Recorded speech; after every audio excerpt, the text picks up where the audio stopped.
Brazil এবং Germany others team সাপোর্টারদের একটাই কথা বলবো, আপনারা প্রস্তুতি নেন। 2038 সালে আপনাদের সাথে দেখা হবে, 30 সালেও আপনারা পারবেন না। আসলে আমাদের অনেকক্ষণ পর আমরা যখন ফার্স্ট গোল দিল, আমাদের যারা আর্জেন্টিনার ভক্ত ছিল অনেকেই হতাশ হয়ে পড়ছে যে মনে হয় আজকে আমাদের কিছু একটা হবে, কি হবে না হবে। তো বিশ্বাস করেন আমরা হতাশ হইনি, আমরা মনে মনেই ভাবছি যে না, আমরা শেষের দিকে কিছু একটা মিরাক্কেল দেখাবো। যেহেতু পরপর সবাই দেখতেছেন যে মেসি আমাদের টিম শেষেই দেখায়, তো পরে তো ফার্স্ট গোল দিল, তো সেকেন্ড গোলও সবাই আশা ছিলাম আরেকটাও দিবে, সেকেন্ড গোলও আমরা দিলাম। তো এই যে আমাদের বিপক্ষবাদী যারা ব্রাজিল বলে যে আমরা ফিফা কিনে নিয়েছি, আমরা টাকা দিয়ে কিনে নিচ্ছি, আরে ভাই এত মানুষ দেখতেছে, এটা কি দেখেন না আজকে কি টাকা দিয়ে কিনে নিছি? তো এইসব গুজগবি কথাবার্তা বাদ দিয়ে আপনারা ভালো করে খেলেন, আমরা ভালো করে খেলি, আমরাও কাপ নেই আপনারাও নেন, সমস্যা কি? কিন্তু আজগবি কথাবার্তা বলবেন না, ঠিক আছে? আপনি কি বলবেন?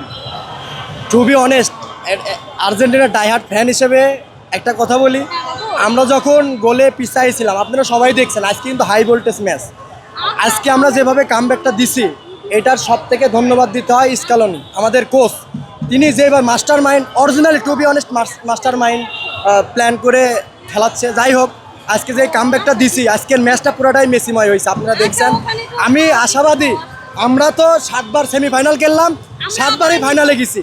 আমরা এখন কত আছে, 1 2 3 স্টার। আমরা স্পেনে 2-1 গোলে হারায়ে আমরা 4 স্টার নেব ইনশাল্লাহ, ইনশাল্লাহ। আমরা আশাবাদী, আমরা আমরা আমরা চ্যাম্পিয়ন হব। আর ব্রাজিল এবং জার্মানি আদার্স টিম সাপোর্টারদের একটাই কথা বলবো, আপনারা প্রস্তুতি নেন। 2038 সালে আপনাদের সাথে দেখা হবে, 30 সালেও আপনারা পারবেন না।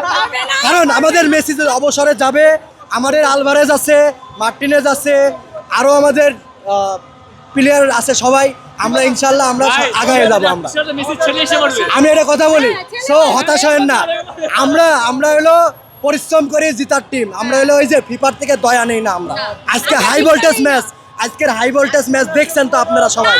খুবই অনেস্ট, আজকে যেভাবে খেলছে আমরাই জিতবো ইনশাল্লাহ। সমর্থকরা তো বলা যায় ফিফা থেকে ফেভার নেন, টাকা কিনে নিয়েছেন, এই ধরনের ওরা তো বলবে ভাই, ওরা তো বলবেই, ওরা বলবে না? সত্য কথা বলবো একটা, কথা।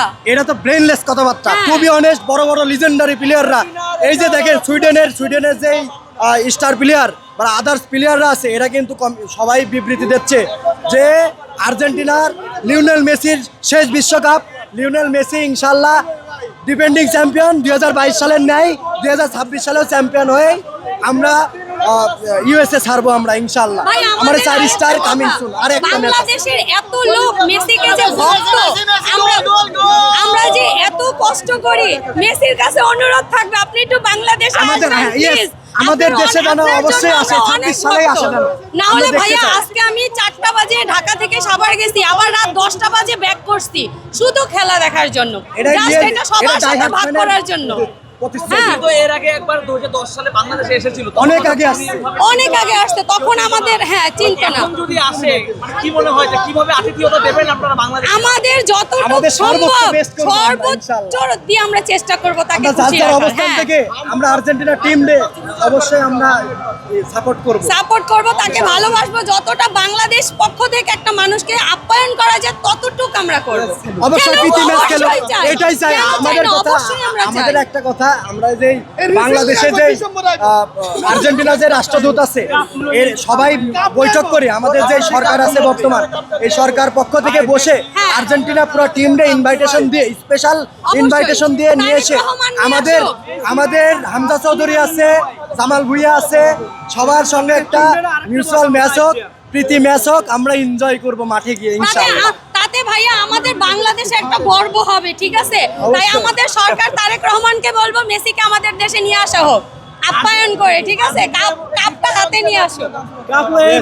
ওকে, আপনারা সবাই আমাদের দলকে সাপোর্ট করবেন।